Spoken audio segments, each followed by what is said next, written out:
En fait, comme je disais avant, c'est vrai que c'est les narratifs où les gens vont déposer leurs fonds aujourd'hui parce qu'il y a les points, parce qu'il y a des projets qui sont backés, ils font beaucoup de spéculation là-dessus. Mais nous, parmi nos plus grosses poules de liquidités, il y a des stablecoins, par exemple. Mhm. Et je pense que là-dessus, il y aura effectivement la thématique RWA. Il y aura en fait, on va suivre la DeFi, ça reste de la finance, donc ça reste des taux d'intérêt. En fait, voilà, c'est toujours un peu le challenge quand on construit un protocole DeFi, c'est Ouais. essayer de s'adresser à l'utilisateur DeFi qui finalement a un profil de connaissance sur un spectre enfin, qui est assez large. Salut à tous, bienvenue sur le podcast de Cryptost. Aujourd'hui, on reçoit Gaspard de Spectra. Salut Gaspard. Hello. Alors Spectra, c'est un protocole de finance décentralisé qui permet de tokeniser les taux d'intérêt pour proposer des taux d'intérêt fixes. Donc on va voir comment ça marche et surtout à quoi ça sert. Avec Gaspard, déjà Gaspard, est-ce que tu peux présenter Spectra? Bien sûr. Comme tu l'as très bien fait, Spectra, en fait, on va permettre d'avoir des taux d'intérêt fixes par rapport à des positions qui généraient des intérêts volatiles. Donc, c'est vraiment convertir un taux d'intérêt volatile en un taux d'intérêt fixe et éventuellement aussi s'exposer à cette volatilité en pariant sur son évolution. Ok, très clair. Et alors, pour la petite histoire, à la base, Spectra, c'était APWine, donc Exactement. un protocole que vous avez créé il y a quelques années déjà. Et alors, pourquoi vous êtes passé de APWine à Spectra? Ça a été quoi un peu le déroulé? Effectivement, ça fait presque 4 ans en fait qu'on fait ça. On a commencé en 2020, ça s'appelait AP Wine. À l'époque, c'était 4 étudiants qui sortaient d'école. On était aussi des utilisateurs DeFi de différents niveaux et en fait, on déplaçait notre liquidité d'un protocole à l'autre. On essayait de gagner ces taux d'intérêt qui étaient très très volatiles et même très très hauts, hein. On avait des taux d'intérêt à 1000%, alors ça changeait du jour au lendemain. Et là, on a vu un besoin, on s'est dit, mais en fait, les gens spéculent un peu sur non, ça vaut 1000%, ça vaudra 2% aujourd'hui, non, ça vaut 2%, mais ça va augmenter. Et il n'y avait pas d'outil qui permettait de le faire. Il n'y avait pas de marché explicite qui permettait de dire, bon, si je pense que ça passait de 2 à 4%, peut-être que je peux parier sur quelque chose. Vous pouvez juste bouger la liquidité. Et on a commencé, on s'est dit, OK, comment on va créer un protocole, vraiment une application qui va permettre de le faire. Et c'est comme ça qu'APIWine est né. On a commencé en 2020, ça s'est lancé sur Ethereum Mainnet en 2021. Et à Et l'époque, vous aviez levé des fonds, je crois que vous aviez un exactement. million, quelque chose comme ça. Ouais, c'est ça. Notre premier tour, c'était 1 million début 2021. On a relevé aussi des fonds par la suite en 2022, un petit peu en 2023. Et en fait, on a grandi l'équipe. C'est aussi une aventure entrepreneuriale finalement, hein. On passait de 4 personnes à 15, puis un peu redescendre. C'était recevoir les premiers fonds sur la plateforme, faire en sorte que tout ça, ça soit utilisable, utilisé, sécurisé. Et donc ça, c'était la première version. Euh, c'est aussi un long cycle d'itération et on a eu beaucoup de leçons apprises, de feedback utilisateur. Et en fait, l'année dernière, on s'est dit, comme ça faisait déjà un petit moment qu'on travaillait sur une seconde version, et on s'est dit, OK, là, la V1, on la maintient plus. On va la rendre obsolète progressivement. Et on va lancer cette nouvelle version. Et cette nouvelle version, on l'a appelée Spectra. On a profité pour faire un rebranding pour différentes raisons. Et on l'a lancé le mois dernier, il se trouve. Ok. Alors, je pense que c'est intéressant de rappeler ce point quand même, c'est qu'en DeFi, on parle des PY, donc en gros, c'est le yield que tu vas toucher sur un an, sauf que, contrairement à une banque classique, les yields vont évoluer tous les jours. D'où l'intérêt aussi de pouvoir proposer des taux d'intérêt fixes sur la durée. Et alors, tu disais justement que pour le rebranding des PY, c'était quoi un peu les raisons En fait, quand on s'est lancé en 2020, on a trouvé rapidement un nom, on a trouvé Ok. rapidement une brand, et en fait, ça collait plus forcément à l'image et aussi aux acteurs avec qui on souhaitait parler. On avait quelque chose de plus pro. C'est vrai qu'Happy Wine, Ouais. ça rappelait trop le vin. Et là où avant, il y avait un peu des jeux de mots dans le nom, tout ça, c'est tant de raisons qu'on s'est dit, en fait, on sait qu'un jour, on va changer. Et quoi de mieux qu'une nouvelle version et une grosse itération pour en profiter et l'apporter avec une nouvelle image. Donc, c'est un peu ça. Ok. Alors, vraiment, le cœur du fonctionnement de Spectra, ça fonctionne avec ce qu'on appelle les yield tokens et les principal tokens, donc YT et PT. Est-ce que tu peux rappeler un peu le fonctionnement? Et d'ailleurs, c'est un peu le même fonctionnement que pour la plateforme Pendle. On reviendra après dessus, hein, qui est peut-être le leader actuellement sur ce marché. Mais ouais, une petite Exactement. mécanique. Exactement. En fait, un peu par hasard, honnêtement, quand on a commencé en 2020, on cherchait un moyen de pouvoir trader ces taux d'intérêt. Et la façon dont on a trouvé de le faire à la DeFi, c'était de tokeniser les taux d'intérêt pour qu'ils puissent être tradés indépendamment de la position qui les génère. Et c'est vous qui avez créé en fait ce mécanisme. Exactement. Et en fait, ça s'appelle dans la finance traditionnelle, ça s'appelle du yield stripping, ça existe. Et c'est ce qu'on a reproduit. Et on a itéré un peu sur les standards, sur la manière dont on le faisait, mais fondamentalement, ce principe est resté le même. C'est effectivement le même principe que Pendle aujourd'hui qui fonctionne très bien sur ce modèle. Et c'est toujours le même principe qu'on utilise dans notre V2, bien qu'avec une infrastructure et un produit et une UX très différentes. Donc en fait, comment ça fonctionne pour l'expliciter? En DeFi, vous générez des intérêts en déplaçant vos fonds dans une pool de liquidité sur un protocole. Et comment ça fonctionne? Votre position, elle accumule progressivement les intérêts. Qu'est-ce que c'est que le stripping? Qu'est-ce que c'est que la yield tokenization? C'est prendre cette position-là et pendant une durée de temps impartie, séparer ce qui représente la position initiale du yield qu'elle va générer. Et à partir du moment où on sépare ces deux choses-là, on peut échanger le yield qui sera généré jusqu'à une date de maturité. Et c'est là, donc, à partir du moment où on échange le yield futur, qu'on peut aussi spéculer sur sa valeur. Et sur l'autre partie, donc ça c'est le yield token, pour trader le yield. Et le principal token, en fait, c'est donc la position initiale. C'est le sous-jacent. Exactement. Donc par exemple, imaginons qu'on dépose un ETH dans un protocole comme Aave, il va générer, et pour une durée de 6 mois. On peut trader déjà le yield qu'il va générer pendant 6 mois, et on peut aussi trader la position. Et en fait, qu'est-ce que c'est que cette position? C'est un ETH qui va pouvoir être récupéré dans 6 mois. Et donc généralement, comme il sera récupéré dans 6 mois, pour qu'une personne rachète cette position future, elle la rachète avec un rabais, un petit discount, et c'est ce qui permet en fait d'avoir un fixed rate. Ça s'apparente un peu à ce qu'on appelle en finance traditionnelle zéro coupon bond, donc un peu comme des obligations sur ce principal. Ok.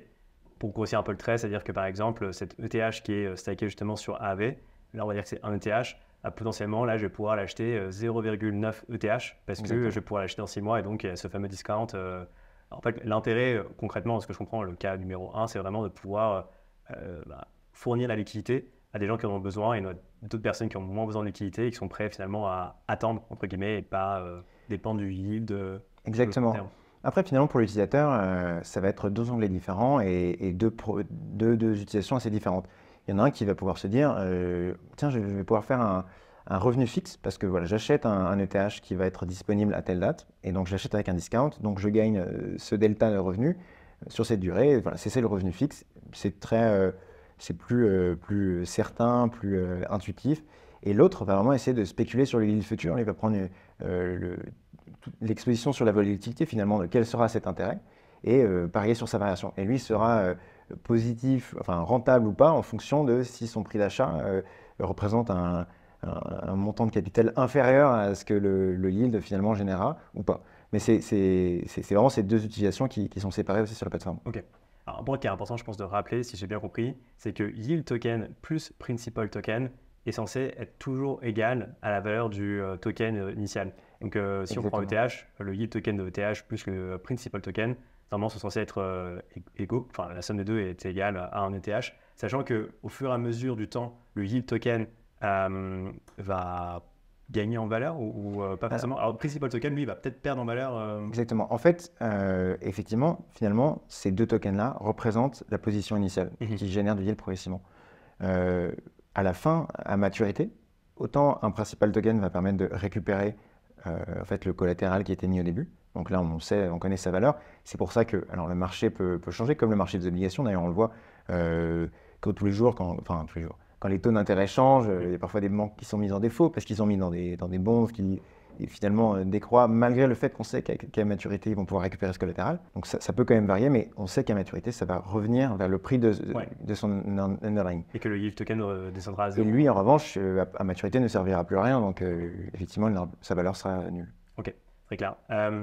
Déjà, reparlons aussi de Pendle. Je pense que c'est intéressant parce que c'est vraiment le leader de ce marché. Je crois qu'ils ont plusieurs milliards de TVL. Bon, il y a eu un gros down il y a quelques semaines, quelques jours. Mais bon, ils ont quand même une TVL de plusieurs milliards. Comment t'expliques que justement, c'est un milieu assez compétitif, c'est une grosse team. Comment est-ce qu'eux ont été créés après? Est-ce que vous les avez vus venir? Comment vous avez accepté la concurrence entre guillemets avec Pendle? C'est des concurrents de longue date, dans le sens où c'était peut-être nos deux deuxièmes concurrents. Après, à l'époque, il y avait Element Finance qui existait. Ils se sont lancés un peu après sur leur première version. La première version a été à la fois assez similaire à la nôtre, et puis il y avait pas mal de problématiques qu'ils ont très bien taclées en itérant, que ce soit sur leur UI, sur leurs produits, en se concentrant sur vraiment quelque chose de plus simple. Et donc c'est une progression presque linéaire en fait jusqu'à fin de l'année dernière. Et à la fin de l'année dernière, il y a un événement un peu particulier qui s'est produit, c'est qu'on a eu l'arrivée des points. Et les points, en fait, qu'est-ce que c'est? C'est une sorte d'intérêt un peu en DeFi, mais des intérêts qui sont pas directement pricés, c'est-à-dire qu'en fait, on spécule encore sur leur valeur future. En Et, gros, pour ouais, expliquer, ouais, c'est via des airdrops où exactement. ça correspond en fait à des futurs airdrops. Et plutôt que, je sais pas, tu prends des airdrops de tokens classiques ou faire telle action pour espérer être éligible. Là, en DeFi, en général, c'est des points. Et donc, plus tu récoltes des points, plus tu vas avoir de tokens. Exactement. En fait, c'est comme un système de miles où en utilisant le protocole, on donne l'équité, on récupère ces miles et on se dit un jour, ces miles seront convertis contre un token. Et à l'époque, le fonctionnement était presque similaire, si c'était qu'on donnait directement le token. Donc les gens savaient, OK, on me donne tel token, ce token, je peux l'échanger, ça a telle valeur.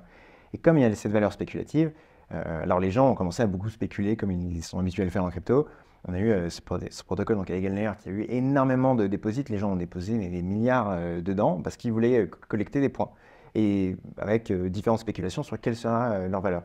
Et ce qui s'est passé, c'est qu'en fait, comme le côté stripping, le côté yield tokenization permet de spéculer sur le yield futur et encapsuler sur le yield futur, alors les gens pouvaient parier sur la valeur des points parce qu'ils pouvaient se les échanger à travers ce yield token en fait. Les points qui seraient collectés étaient déjà échangés à travers le yield token. Donc ça a créé un gros marché là-dessus.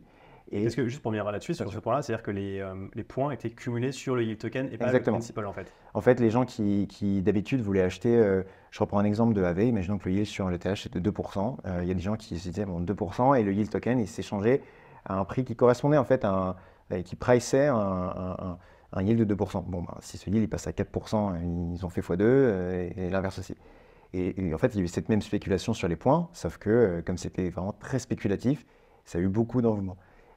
Et Pendle étant à ce moment-là la seule plateforme qui te permettait de le faire, Parce que vous n'étiez pas live à ce parce qu'on moment-là. n'était pas live, il y a eu énormément de traction et ils sont passés de quelques centaines, 200 millions, 100 millions de TVL à leur pic, presque 7 milliards en fait, donc en quelques mois. C'était une montée fulgurante.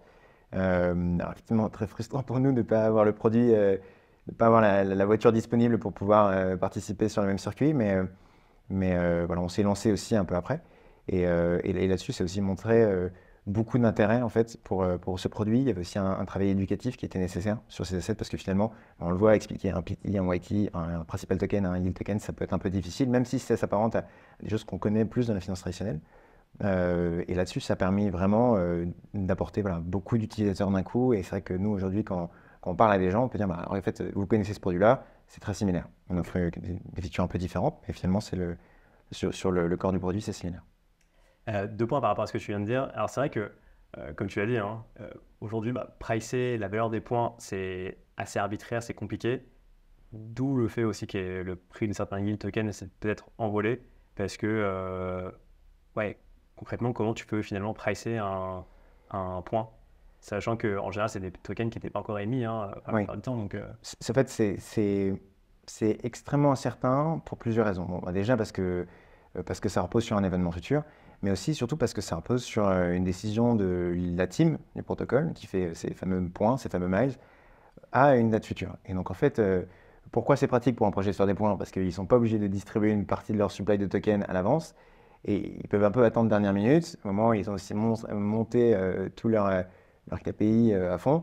et Pour- surtout aussi parce qu'ils savent qu'ils ne vont pas se faire retoquer derrière parce que, avec des règles arbitraires. Oui, exactement. En fait, ils peuvent se dire, bah, en fait, merci, bah, pour ces points-là, on vous donne tel montant qui Ouais. est un peu petit. Alors s'ils le font, et c'est ce qui s'est passé potentiellement, en tout cas par rapport à l'explication de certains utilisateurs, ça crée de la frustration. Donc finalement, c'est un peu à double tranchant, mais c'est clair que c'est moins engageant en fait, puis c'est plus facile à faire un problème de points. Ça a bien marché, je pense qu'il y a encore quelques vagues de projets qui vont vraiment être concentrés sur cette approche un peu ce go-to-market. Combien de temps ça durera, on ne sait pas. Je pense que c'est quelque chose qui doit être un peu adapté pour justement limiter la frustration des utilisateurs. Mais voilà, c'est très très incertain. Finalement, on ne sait pas ce qu'on aura contre ces points at the end of the day. Et peut-être que certaines teams ont un peu joué là-dessus aussi.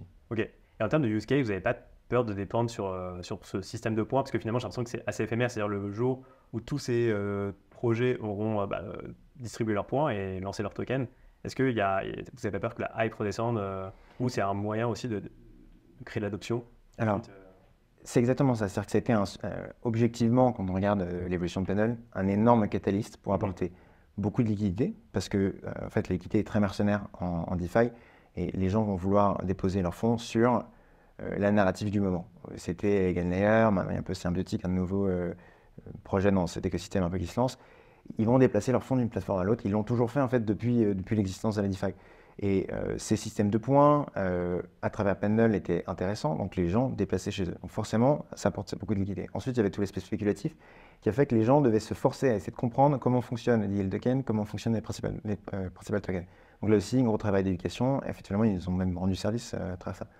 Maintenant, quand on s'est lancé en 2020, le constat, il était, on n'avait pas de points, on avait du liquidity mining. Et en fait, depuis l'existence de la DeFi, il y a toujours eu différentes formes de yield, il y a toujours eu une grosse volatilité dans les yields, et c'est ces éléments en fait qui sont intéressants pour créer un marché sur les taux d'intérêt. Et c'est pour ça qu'on avait construit un produit à l'époque qui finalement a une très grosse traction aujourd'hui, mais qui fonctionnait déjà progressivement, avec certes moins une montée exponentielle comme l'a eu, pas seulement Pendle, mais EigenLayer, ce projet qui faisait des points. Et voilà, c'est sûr qu'on est dépendant du marché sur la traction, mais nous, on ne pense pas reposer que là-dessus. Et même d'ailleurs, en fait, on crée, nous, ces pools de liquidité sur différents assets. Et on a aujourd'hui des institutions, des fonds qui viennent nous voir parce qu'ils veulent acheter des grosses quantités de ce principal token sur des pools qui ne sont pas liés au point du tout. Ils se disent, OK, là, il y a cet intérêt fixe, ça nous intéresse. Et ils veulent même, et la demande est même plus forte que l'offre qu'on est capable de donner aujourd'hui. Donc pour nous, c'est la preuve que le produit a beaucoup d'intérêt, et même en dehors de cette narrative, qui certes est un angle sur lequel on va aussi participer, parce que comme je disais, c'est un bon catalyste, mais pas que. Ok, c'est intéressant, c'est-à-dire que ouais, à terme, c'est vrai qu'il y a peut-être un vrai use case au niveau des institutionnels pour justement se baquer et avoir des yields. Toi, c'est peut-être plus un produit instit que retail à terme. Et en parlant de retail, je trouve que c'est intéressant parce que vous avez un produit quand même qui est assez complexe à comprendre. C'est-à-dire que quand tu arrives sur Spectra, Pendle et que tu n'as jamais utilisé ce type de produit, bon, si tu vas pas dans la doc, c'est compliqué de prime abord de les utiliser. Donc j'imagine qu'il y a un vrai enjeu du X qui n'est pas facile à résoudre. Très clairement, en fait, nous, il y a un monde entre ce qu'était APWine en termes d'application et ce qu'est Spectra aujourd'hui. Ça reste plus compliqué que certains produits DeFi. Après, c'est vrai que typiquement en conférence, quand j'interagis avec des gens, je leur demande souvent qui utilise la DeFi et qui utilise la DeFi autrement que juste déposer ses fonds pour gagner des intérêts. Ouais. Et là, il y a moins qui se lève en fait. C'est-à-dire que l'utilisation de la DeFi, il n'y a pas tant de gens, déjà même le lending, qui est quelque chose qui existe depuis les débuts de la DeFi et qui est très simple. Voilà, il y a déjà moins d'utilisateurs. Et donc, pour avoir ensuite des taux d'intérêt fixes, la spéculation sur la valorisation future de points, bon, là, on commence à perdre un peu des gens. C'est sûr. Maintenant, la demande est là et la DeFi, c'est aussi très interopérable, c'est-à-dire que notre utilisateur n'est pas seulement un retail ou un institutionnel, mais est aussi un autre protocole. Et sur la thématique de tokenisation des intérêts, et notamment avec le principal token, il y a un gros enjeu d'être intégré justement, en fait, d'avoir cette classe d'assets intégrée en tant que collatéral dans des lending markets, dans des protocoles d'options, dans en fait, d'autres composants, d'autres briques qui vont venir construire le paysage de la finance décentralisée. Ok, c'est intéressant, c'est-à-dire que potentiellement, ouais, il y a des protocoles de DeFi qui font de l'option ou des futurs, par exemple, qui vont consommer Spectra pour assurer leur service. En fait. Exactement. Nous, on est live depuis un peu plus d'un mois, comme je l'ai dit. C'est la thématique actuelle, c'est ces intégrations-là. On travaille sur la thématique d'Oracle, sur la thématique des respirateurs pour tout ça. Et donc, clairement, c'est un gros vecteur. Après, voilà, c'est sûr qu'on essaie de rendre toujours l'application la plus compréhensible possible. C'est aussi un chemin itératif. Et là-dessus, encore une fois, c'est vrai que Pendle nous a beaucoup rendu service. Parce que si on ne sait pas l'expliquer à quelqu'un, on dit, bon, bah, est-ce que tu connais Pendle? Oui, bon, voilà. En fait, c'est un peu similaire. Yes. Et ben, en parlant de Pendle, est-ce que tu peux vraiment expliquer les différences fondamentales entre Spectra et Pendle? Et après, on fera une petite démo justement de Spectra pour voir comment ça fonctionne. Tu t'expliqueras un peu tout ça, toute l'utilisation du site. Bien sûr. Le premier point, c'est qu'on est permissionless. Qu'est-ce que ça veut dire permissionless? C'est-à-dire que, en fait, sur Pendle, pour parier sur les intérêts d'un asset, il faut que derrière, la team ait pris cette décision-là. Que la team ait déployé la pool et choisi les paramètres en mode, OK, alors le marché va varier entre telle borne et telle borne. Ensuite, se dit, OK, ce marché-là, on va mettre des récompenses pour que les gens apportent la liquidité. Il y a tout un travail qui est fait, mais qui est très, très manuel. Et nous, on a pris l'approche, en fait, de dire, nous, on fait une primitive. On est un bloc dans les finances décentralisées. Et ça, les gens vont pouvoir l'utiliser sans notre permission. C'est-à-dire qu'aujourd'hui, on a des projets qui viennent utiliser la plateforme, qui viennent créer une pool sur leur asset, qui vont dire, voilà, on veut que nos utilisateurs puissent parier sur les taux d'intérêt de nous, notre pool de liquidité, et qu'ils le font sans notre permission, sans notre intervention. Et c'était très important pour nous d'avoir tout voilà, le chemin de vie d'une pool qui soit disponible sans notre intervention.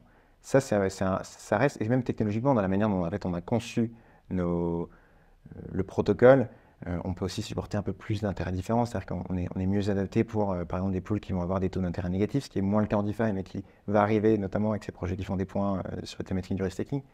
Voilà, on va être plus concentré sur la primitive et être totalement permissionless. C'est le premier point. Le deuxième point, c'est que notre AMM, donc en fait le moteur de liquidité, le moteur de marché de la plateforme, qui va permettre aux gens de trader ces taux d'intérêt, ces deux tokens, est assez différent. En fait, aujourd'hui, au lancement, on utilise Curve. C'est-à-dire qu'on utilise Curve qu'on peut paramétrer de manière efficace pour cette classe d'assets. Curve, qui est un protocole index en fait. Exactement, qui est un des plus gros protocoles, un des plus gros DEX, et qui existe depuis très longtemps aussi, et qui se trouve est très adapté pour cette classe d'assets, en tout cas avec les bons paramètres. Donc on utilise Curve, on itère même pour faire des poules encore plus optimales et efficaces là-dessus. Demain, on aimerait même intégrer d'autres venus de liquidité, tout en proposant une interface simple pour l'utilisateur. Et en fait, on travaille en particulier, mais ça, c'est pas live aujourd'hui, sur en fait, un module de liquidité qui va permettre de résoudre un des plus gros pain points, un des plus gros challenges pour les protocoles qui font yield tokenization, qui est la fragmentation de la liquidité à deux niveaux, deux axes. Un, entre les assets, parce qu'on crée, on a de l'Ether un peu ici, de l'Ether un peu ici, il faut des pools, il faut grossir la liquidité de partout, c'est pas très efficace. Et donc horizontalement, et aussi deux, par rapport aux dates de maturité. C'est-à-dire qu'en fait, on a vu avec Pendle effectivement qu'ils ont perdu beaucoup de TVL, presque 40% je crois.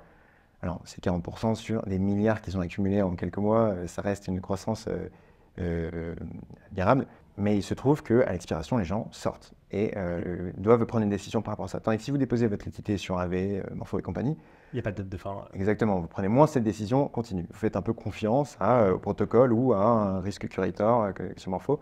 Parce que juste pour rappeler par rapport à ça, c'est-à-dire que quand tu as des pools qui se créent, enfin, yield token plus principal token, il y a une date de fin qui est setée, et donc date de fin, tu récupères l'asset initial. Exactement. Date de fin, ceux qui ont le principal token peuvent récupérer l'asset initial.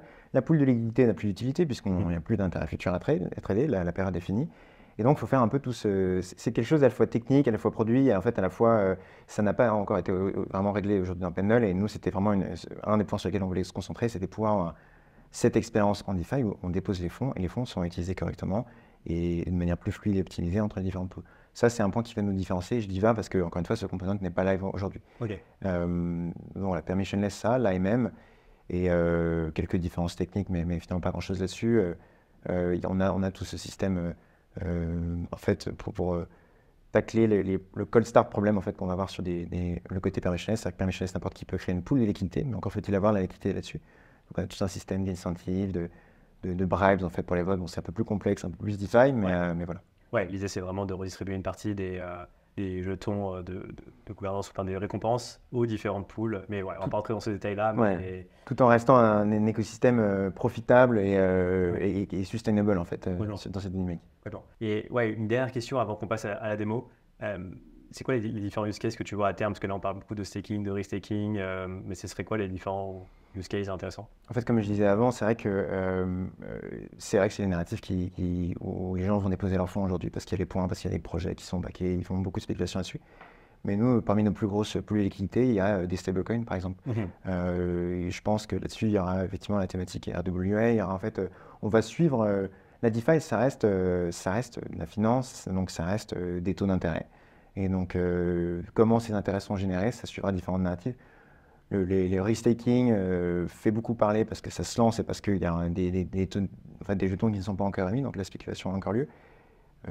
Voilà, encore une fois, nous on se concentre sur des assets qu'on pense aussi ont un intérêt et une attractivité dans la durée. Les stablecoins en font partie. Aujourd'hui, il y a le côté yield sur Bitcoin qui est aussi intéressant. On voit beaucoup de... C'est vrai que le Bitcoin en DeFi n'était pas très très utilisé. Donc c'était la liquidité un peu dormante, qui n'était pas très intéressante. Et aujourd'hui, on commence à avoir des applications un peu qui se développent. Alors certes, un peu avec le restaking, mais je pense que ça va aller au-dessus et au-delà de ça. Et nous, c'est un thème qu'on essaie d'anticiper. Ok. En fait, j'ai l'impression que c'est toujours un peu le cas même avec les futurs. Hein, c'est-à-dire que en tant que prêteur, tu te dis, bah voilà, moi ce taux-là me va. En tant qu'emprunteur, tu te dis, bon, bah, je pense que je peux avoir plus. Et voilà, c'est toujours un peu une répartie entre l'offre et la demande. Yes. Absolument. On va passer à la petite démo avec Gaspard. Alors, pour celles et ceux qui sont sur Spotify, Apple Podcast, toutes les plateformes de podcast, je vous invite à passer sur YouTube pour regarder la démo. On va voir vraiment tous les différents onglets de Spectra. On est de retour donc, pour la petite démo avec Gaspard. Pour commencer, est-ce que tu peux expliquer un peu l'onglet Fixed Rate sur lequel on arrive? Et d'ailleurs, au passage, expliquer un peu les coins qui peuvent sembler un peu exotiques. Ouais, très bien, parfait. Donc fixed rate, c'est le cas d'utilisation dont on discutait avec vraiment le taux fixe. Donc c'est le côté acheter un asset qui sera disponible à une date de maturité. Donc là, on voit différents assets, différentes pools qui ont été créées. On peut voir voilà, la liquidité qu'il y a dessus. Et donc par exemple, on voit qu'il y a le StakeGo qui est le Go staké chez AV, donc qui génère du yield. On voit qu'il y a un peu dans le même genre le Stake USD qui est l'USD staké de Angle. Et derrière, on voit un peu des assets qui sont dans la thématique qu'on a citée, donc le KWIS, qui est la position EtherFi stakée chez Karak. Donc ça, c'est justement dans la thématique un peu des points. Karak, qui est un compétiteur de... un protocole de staking, exactement. Exactement dans cet écosystème narratif. Et comment tu sais d'ailleurs que c'est via EtherFi Alors, il se trouve que en fait, EtherFi, c'est le wrapped ETH. Ah, ok, ouais. Et K wrapped ETH, c'est le deposit EtherFi dans Karak. Okay. La DeFi est toujours un peu imbriquée en layer. Dans le même genre, en fait, par rapport plus à la thématique symbiotique, typiquement, il y a les pools Amphoris de Melo ou Amphor LRT de Amphor. Ou alors UniBTC de Bedrock, donc là, c'est le restaking Bitcoin. Donc, pas mal de protocoles très différents. Ça reste, comme je dis, on s'est enseigné à moi, il n'y a pas encore énormément de pools. Là, c'est juste sur Ether Mainnet, on a aussi d'autres réseaux qui sont disponibles. Et donc là, on voit qu'en fait, il y a des fixes APY. Exactement. Et donc, en fait, là, le but, c'est quand j'arrive sur cette plateforme, moi, en tant qu'utilisateur, ça va être d'emprunter à ce taux-là. En fait, ça va être j'ai fait une démonstration.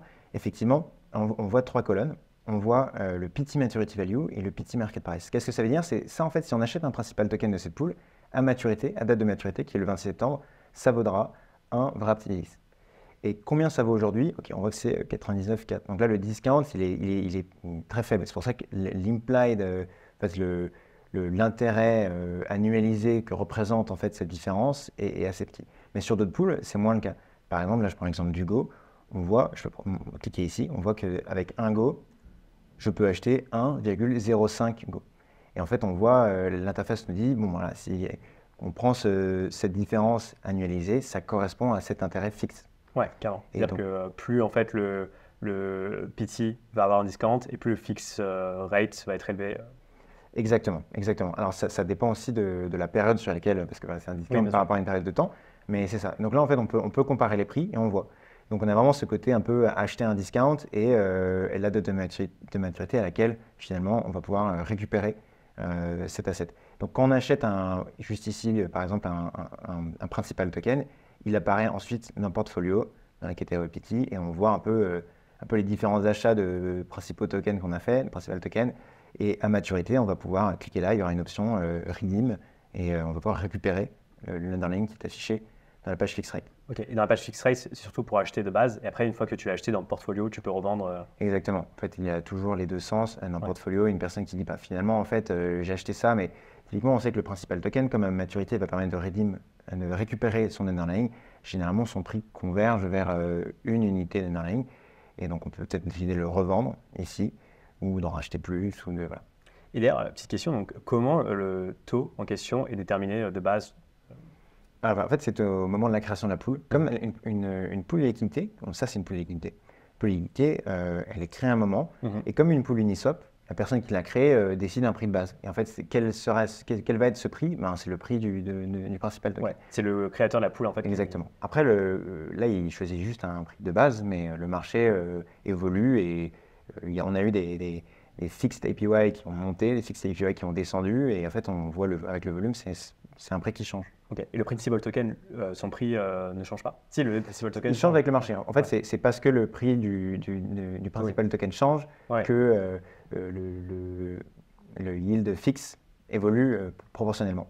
Et voilà, c'est toujours par rapport à la différence de qu'est-ce qu'on a à maturité et qu'est-ce qu'on peut avoir aujourd'hui. Très clair. Et alors, si on remonte après dans les onglets, donc il y a un autre onglet qui s'appelle Yield Trading. Mhm. Et donc là, est-ce que tu peux un peu expliquer cet onglet maintenant Alors, yield trading, ça, on a introduit le principal token. Là, c'est le yield token. Mhm. Qu'est-ce que c'est le yield trading? Alors, c'est déjà une utilisation un peu plus complexe parce que là, on entre sur une spéculation un peu différente. C'est-à-dire qu'on va acheter le yield que va faire, par exemple, un Bitcoin sur Bedrock jusqu'à expiration. Mais à expiration, le yield token, il ne servira plus à rien. Mhm. Donc, en fait, il faut que le prix d'achat soit compensé par le yield qui a été généré pendant ces dates pour être en profit, entre guillemets. Comme on le disait, le yield en DeFi, il peut être de différentes manières. C'est-à-dire que, par exemple, sur une pool StakeUSD, si on achète ce yield token, on retrouve un peu une expérience où on va nous dire, alors là, avec un USDA, donc le stablecoin de Angle, on va pouvoir avoir 11,1 yield token de cette pool. Et qu'est-ce que ça veut dire? C'est qu'en fait, avec un token, on va pouvoir avoir le yield généré par 11 tokens. Donc on a cette expression un peu leveragée, enfin une expression de levier.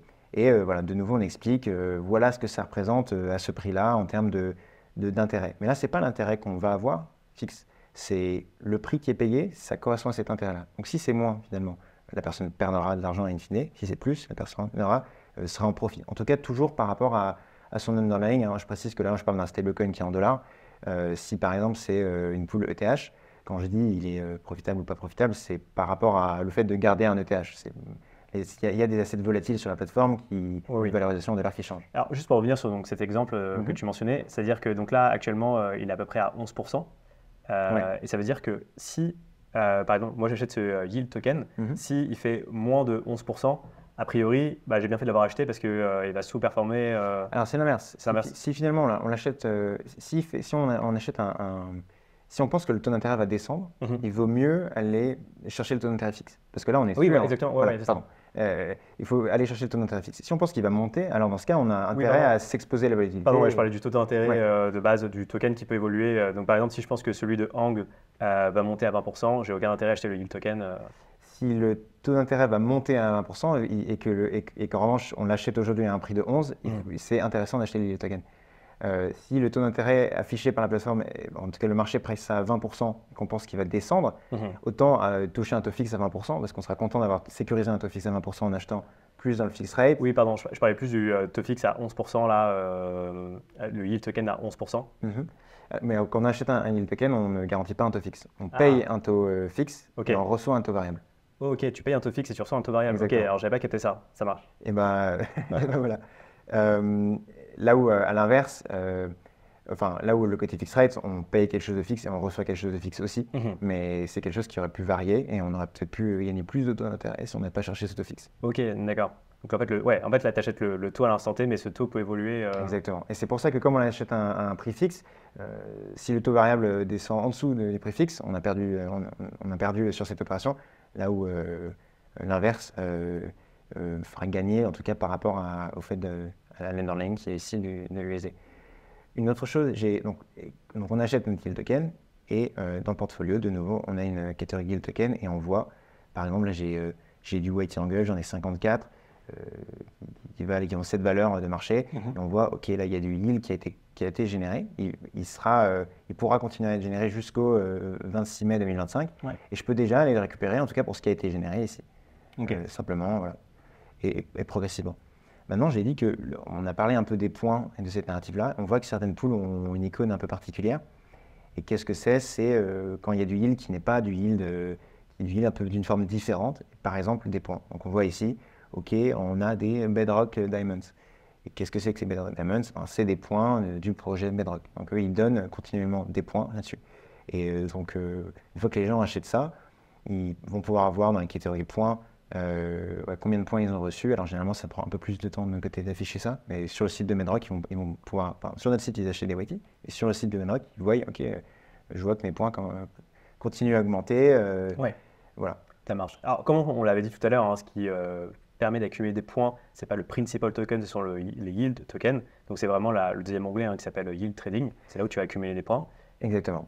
Et un point qui est intéressant aussi, c'est que on parlait de Karak tout à l'heure. Karak, je crois qu'actuellement, c'est bloqué. Le protocole a limité l'achat, enfin le dépôt enfin le stacking pour accumuler des points. Donc en fait, finalement, d'une certaine manière, le seul moyen de s'exposer pour gagner des points, c'est de passer par ce type de protocole comme Spectra, Pendle pour accumuler des points sur Kerak. Exactement. Alors en fait, euh, en pratique, ça dépend pas mal de s'ils arrivent à trouver le chemin de liquidité qui va faire, qu'ils vont pouvoir acheter ce yield token ou ce principal token. Mais c'est vrai qu'il y a le côté exposition en levier sur les points, dans le sens où, alors du coup, c'est aussi plus risqué. Mais là, quand je prenais l'exemple du stake USD, il y avait ce côté avec une USD, on peut acheter 11 yield tokens. C'est-à-dire qu'avec un stake USD, je peux avoir les points que génère 11 stake USD. Et, enfin, en tout cas USD. Et là-dessus, c'est un peu là où en fait, si les points finalement valent plus que ce que le marché a pricé, en fait, à la place d'avoir déposé plus de capital dans la plateforme directement pour avoir plus de points, on a pu directement acheter juste ces points et avoir une exposition en levier là-dessus. Alors, il se trouve que StakeUSD n'a pas de points, mais c'est valable pour les autres plateformes. On voit même qu'il y a des plateformes qui n'ont pas de yield de base et leur seul yield, c'est des points. C'est le cas aujourd'hui en DeFi. Les points sont une forme d'intérêt que le projet donne, comme on a expliqué. Ça marche. Alors, j'ai l'impression que l'offre et la demande ne va pas régir le coût du token finalement. Que en fait, le token est simplement déterminé par les paramètres que sont la date d'expiration, le prix du principal token et le taux fixe. En fait, le prix, c'est ce que le marché finalement s'échange. En fait, nous, on a cette colonne qui permet d'avoir une visualisation plus concrète que ce que représentent ce qu'ils sont en train d'échanger. Voilà, quel est le taux fixe auquel ils payent le taux variable, ou quel est le taux fixe, l'intérêt fixe qu'ils gagnent en achetant le principal token. Et ça, c'est uniquement dépendant du prix des assets, du weighty et du PT par rapport à l'expérience. Ok, donc ça c'est le yield token, entre guillemets, prix dépend de l'offre et la demande, évolue. Et en fait, c'est un poil technique, mais comme quand on dépose, on a un yield token et un principal token, derrière les rideaux, il y a un marché pour le principal token et c'est comme ça que le prix du yield token est déterminé. Il n'y a pas une pool avec le yield token et une pool avec le principal token. C'est beaucoup plus optimisé et ça fait partie des améliorations qu'on a pu la faire. Mais fondamentalement, voilà, c'est toujours, en fait, on regarde le prix d'un asset et on peut extrapoler, dériver en tout cas quel est le taux d'intérêt fixe Très clair. par le marché. Et une dernière question, est-ce que vous êtes posé la question de développer un autre onglet, un front supplémentaire pour encore abstraire encore plus la complexité et se dire que ça finalement c'est un peu un mode avancé et de se dire pour des utilisateurs qui voudraient vraiment consommer ce protocole mais de façon plus simple, il y aurait la possibilité Bien sûr. Alors, déjà la première chose c'est que finalement on a quand même deux profils d'utilisateurs et qui vont aller chercher des choses assez différentes. Là on a quelqu'un qui va chercher à spéculer, là où l'autre personne va chercher à avoir un taux fixe. C'est un profil d'utilisateur assez différent. Oui, d'un côté il y a le stacker, de l'autre côté il y a un peu du... Il y a la spéculation, il prend des risques d'inventer dans une position où il aurait mieux fallu ne rien faire.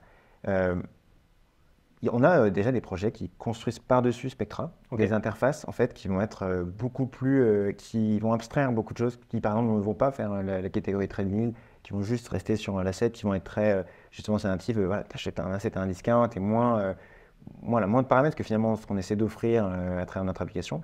Et une autre chose, alors il n'est pas disponible actuellement parce que justement on est en train de résoudre des bugs et la plateforme, en fait, ça fait qu'un mois qu'elle est live, mais on va avoir en fait une sorte de calculateur dans laquelle la personne va pouvoir mettre, ok, alors j'achète tant de tokens, j'en reçois tant, et à cette date, je pense que le taux d'intérêt sera tant. Dites-moi ce que ça fait. Juste une assistance pour essayer de calculer, parce que c'est vrai qu'on le fait déjà là, finalement, c'est pour ça qu'on affiche ces taux d'intérêt dérivés du prix des assets, mais voilà. En gros, ce que tu disais, c'est que finalement, vous allez y avoir le calculateur de risque. Il va y avoir aussi donc des protocoles qui vont abstraire la complexité et utiliser votre protocole et développer un front par-dessus pour proposer les fonctionnalités de votre protocole de façon plus Exactement. simple. En fait, c'est toujours un peu le challenge quand on construit un protocole DeFi, c'est essayer de s'intéresser à l'utilisateur en DeFi qui finalement a un profil de connaissance sur un spectre qui est assez large. Nous, on va être le premier layer, donc on affiche peut-être beaucoup d'informations et en fait, comme je le disais, à travers d'autres intégrations ou à travers d'autres front-ends qui peuvent être construits par-dessus nous, par-dessus ce protocole sans notre accord, parce que c'est de la DeFi justement, et on va pouvoir s'adresser à des utilisateurs plus ou moins avertis. Et voilà, c'est différents outils qui sont intégrés. Et nous, on essaie d'itérer là-dessus et de comprendre un peu quels sont les besoins, les informations, Ouais. comment construire un système de chart où les gens pourront voir l'évolution du prix historique de ces assets-là, peut-être des ordres limites où ils vont racheter, ils vont pouvoir être remplis quand ça passe un certain prix. Voilà, on itère aussi sur le fait que la partie visuelle de l'application en dehors du protocole. Ok. Et un dernier point, j'ai vu que Penel, par exemple, avait une Penel Academy, Mhm. en gros une série de vidéos pour un peu former les utilisateurs. Est-ce que ça marche vraiment ce type de vidéo? Est-ce que vous êtes posé la question d'en faire? Et c'est quoi un peu les options à votre portée pour vraiment un peu éduquer les utilisateurs? Je pense que comme tout protocole DeFi, il faut avoir une grosse documentation. Ouais. Malheureusement, en tant qu'utilisateur, on en revient à y aller. Et ensuite, en fonction, on itère et on essaie de créer du contenu peut-être plus éducatif, plus simple à assimiler. Ouais. Comme cette vidéo, par exemple. Exactement, exactement. Et oui, on travaille là-dessus. On travaille là-dessus. On a des guides qui arrivent et qui s'adressent à différents utilisateurs. Même aujourd'hui, par exemple, au projet, en mode, comment créer une pool sur Spectra? Parce que autant les utilisateurs, en utilisant les ressources de Pendle, arrivent à comprendre un peu comment ça fonctionne, principal token, yield token. C'est vrai que les projets, c'est la première fois qu'ils peuvent créer une pool d'eux-mêmes. Donc, ça fait partie des choses sur lesquelles on doit faire du contenu éducatif. Ok, très clair. Gaspard, merci beaucoup. Voilà. Avec plaisir. Maintenant, je sais utiliser Spectra, c'est cool. Parfait.